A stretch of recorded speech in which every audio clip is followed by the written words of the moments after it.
What do you guys think? Use the hashtag BYU. We need the opinion of our first in-studio guest on this. Jennifer Rockwood, head coach of BYU women's soccer. First of all, Coach, welcome back to Studio B. Thank you. I want you to chime in on this debate. The most exciting player ever in the history of BYU sports.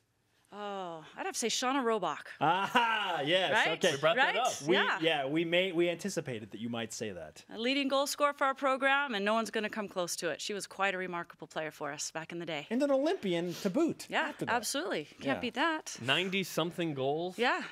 There were times I heard you took her out of games. She was scoring so much just to be sportsmanlike to the other team. True? Back in the day, soccer's grown a lot since then. Yeah. But she was a phenomenal player for us and just knew how to score goals. So we won a lot of games back then. It was a great start for our program having her on board. Good stuff. Jennifer Rockwood, the head coach of BYU women's soccer, with us in Studio B on a Friday. You brought in some swag in the form of a back-to-back championship ring in the West Coast Conference. Can we get a closer look at that beauty? Yes. Explain to the radio audience what this looks like. Well, it's got a little bling on it. The girls designed it, and we're really excited about it. It says back to back to back on it. Also has limitless, which was kind of one of our key words. I brought also the gold one for our seniors. They got some special permission to get a gold ring since they won 3 in a row. So, there's so much that goes into these, and we take a lot of pride in the fact that we were able to do that, especially in the West Coast Conference, which is so well known for women's soccer, and to beat out teams like Santa Clara and Portland, and Pepperdine finished 10th in the country last year, so they had a great run.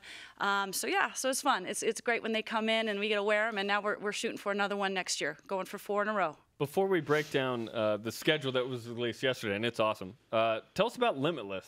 Where did that come from, and how did you guys use that to kind of be a keyword?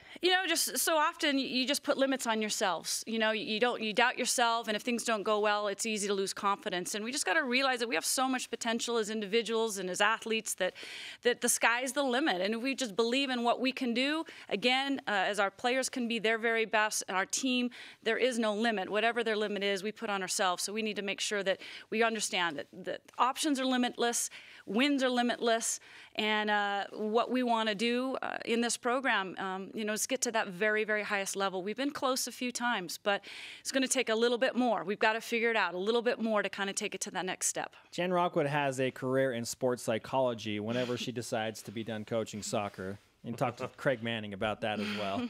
She's in Studio B. Okay, great schedule released yesterday.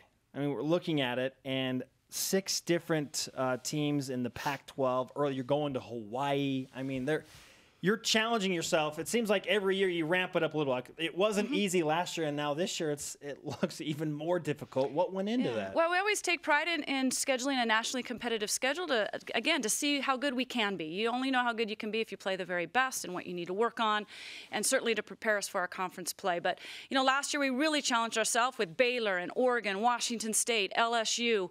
We played a real tough schedule, and we were really young last year, and we've learned a lot. And we have a lot of returning players coming back, and so we just felt that we had an opportunity to go to Hawaii and play 2011 national championship team Stanford on a neutral site. They were in the Final Four last year. Cal, top 15 program usually, year in, year out. Again, a chance to play them on a neutral site. Let's do it. Nebraska conference champions 2 years ago, a top 10 program. We had them out at our field a couple years ago, so this is a return trip. Pac-12 is one of the toughest conferences in women's soccer, as well as ours. So we're really pushing it. The girls are ready for it. They want to play the best, and they want to see how good they can become. You're playing half the Pac-12, which is awesome. The one that sticks out to me in terms of timing is Nebraska, because you set the stage August 31st. So that's the Monday before the Saturday for the football team. Yeah, it worked out pretty well for us. So we're excited. We've been out there. We've played out at Nebraska a few times in the past. And as I mentioned, they were out here a few years ago. They're going to have a brand new facility that'll be opening up this fall. So we're really, really excited to go out there. And I'm sure the football team is as well. We've been discussing the strength of schedule feature for BYU football specifically because it's loaded, and now we look at your schedule and it's loaded. Where do you draw the line on okay, now it's getting to the point where it might be a little bit too tough. How do you balance that? You know, it's hard and it's challenging because there is a fine line, and every year as we go forward, we kind of question how many, especially now that we've moved to the West Coast Conference. I remember, you know, our first and second year, the schedules are already in place, so we were playing a nationally competitive schedule, and now we just went into a team that, you know, has 16 Final Four appearances collectively, a couple national championships, and we just found that our girls and our program, we play better against better competition, and we've always been able to rise to the occasion. And so we're not going to let fear stop us. We're just going to go for it. And we, even last year, being such a young team, we were a little nervous, and it took us a little while to get rolling. But again, had we not played a competitive schedule, we might not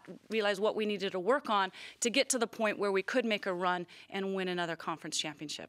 Do you like the balance or the cards that you drew when you came into the conference of who you get at home in conference and who you get on the road and how that switches? Yeah. Is it stacked one way? Well, it has. We used to, you know, Portland and Santa Clara have been pretty dominant. You know, Pepperdine, San Diego are typically top, you know, NCAA tournament teams as well. It's changed when Pacific came on. So we used to have Santa Clara at home and Portland on the road. Now it's switched. So we have them both on the road this year, which is a challenge, but we had them both at home last season and played very well against them. So, you know, in conference, really no matter what conference you're in, it's a competitive schedule. Once you get into conference play, everyone's familiar with each other, and it's just a challenge, home or on the road. So we'll be ready to go. Now, BYU enjoys national exposure, particularly in women's soccer when you compare your team to other teams and just the eyes that can see your program. 8 different games on BYUtv last year. What does that do? What kind of feedback do you get? What does it do for your program, for your recruiting, and all of that? Like you mentioned, so much amazing exposure through our BYUtv broadcasts. We get so much positive feedback. You know, there are so many kids playing soccer right now, and it continues to grow. The growth of the MLS and the women's and men's national teams, World Cup, Women's World Cup's coming up. There's a lot of soccer fans out there, and for us to get our players out there, our level of play, the competition, the teams we're playing against, I think there's just a lot of fans out there that have really enjoyed and appreciate the production level, you know, of what we're putting out there, and it's fantastic, especially for women and younger players to have these role models and to see what, you know, is out there and what they can be capable of becoming. Does anyone compare nationally in terms of the TV setup and the fan experience for those that actually go to the game? Not that I know of. I really feel like we, with the support of you guys and our administration and just everything that we have going for us, you know, our fan base has been tremendous, and there's not many opportunities to have a college experience like our fans get, both on TV and at home. You know, there's a few teams now that are making some progress, but I get a lot of questions from coaches of, how are you doing this? You know, what are you doing to make this happen? We want to do some things like this. And so as a coaching staff, we want to continue to raise the bar and do what we can to really promote the women's college soccer game. But how is the commentary, though? That's in particular right, the play-by-play. How's Yeah, that? sometimes that's a little no, I'm just kidding. Sven, you started out doing it for us, That's right? That's and right. so you guys have done, again, an amazing job. We just feel so fortunate to be a part of it. It puts a little bit of pressure on us, but we tell the girls love playing in front of the fans. It brings, as you guys know, just an electricity and a passion and excitement for the game. And we just tell the girls, look, you've got to play an exciting style of soccer. You got to score goals and you got to win games in order to keep that going. And so that gives us a little bit more incentive to really work hard and put a good product out on the field each weekend. I believe it was 5,000 plus against Nebraska a couple of years ago, right? Yeah, we've had a few 5,000. I don't know how we fit 5,000 on our field. The stands will only hold. The fire don't chief. tell the fire chief yeah, there. He's in there going. But, yeah, it's something. It's a spectacle. It is. It's just so fantastic. Again, we're fortunate. We hope fans will come out and support us again this year. We've got a great team. You have a loaded schedule. Who's the team that you haven't been able to get to Provo yet that you want to get to Provo? There's a bunch of them out there. You know, we've got UCLA on the schedule in the near future.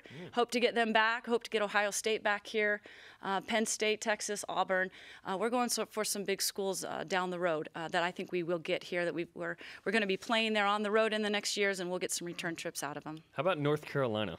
That's always a conversation, yes, right? absolutely. Because they came for the Elite 8 game. Yeah. It was a fantastic experience. And some of their players said that it was one of the coolest experiences as a college game that they had. So, yeah, we'd love to get North Carolina out here Had they again. lost, I'm not so sure they would say that. True. But it was quite a game, wasn't it? It was quite a game. Unbelievable. we like to speculate. It's what we do on this show. You know, we ask questions. We kind of wonder what's going to happen. What do you feel is the biggest strength of the 2015 squad that you're about to coach? I think it's our ability to attack and go forward. It's something we worked a lot on in the spring. We have Ashley, obviously led by Ashley Hatch, an All-American for us. She's just made great strides in the last year. But one of the things we talked about is we looked at the other teams in the Final Four. They had 3 or 4 players in their top scoring line, not just one. So, yes, we need Ashley to do what she does, but we need some other players who are very capable of putting in a lot more goals to kind of really step up. Michelle Murphy, Elena Medeiros, Nadia and Maddie and Carla. You know, we have people, I think, who can score for us. And, you know, it makes for a more exciting game, obviously, the more goals we can put in the back of the net. But, again, we made some great strides this spring. And so hopefully our attack will be very improved for the next year. Okay, biggest question mark? Biggest question mark. You know, I feel pretty good. I feel pretty good. Depth might be just because of the fact that we have 5 missionaries out there right now that we weren't planning on. Yeah. So I'm 5 kids short on my roster. And so good for them. We're excited for them. But it has left us with not as much depth as we might have had. So that'll be a question mark. Every team needs to stay healthy, so we need to stay healthy. But we feel really good with the crew and the group that we have going forward. We have a few new freshmen coming in, so they'll be great. We had a transfer goalkeeper come in who played with us this spring, Rachel Boaz, who looked as good as ever, and Hannah Clark is playing well. So, you know, we get Paige Hunt back, you know, an all-conference player before she went on her mission. So a question mark will be how quickly can she get acclimated to the physicality and speed of play of the game. So it's crazy that you're dealing with that now. Yeah. And she was Steve Cleveland, former BYU basketball coach, was her mission president. Yeah, hopefully he's letting her run a little bit, doing some sit-ups, and I think she's staying in shape, so we'll see. There's no half-court soccer rule like basketball on your mission. Jen, always good to have you in studio. Hey, thanks, guys. Appreciate it a lot. Good luck in the approaching season. Okay. We'll do our best not to screw things up on the broadcast side. Thanks. That's your job. Notably me, yeah. And you, Natalie. My questionable commentary.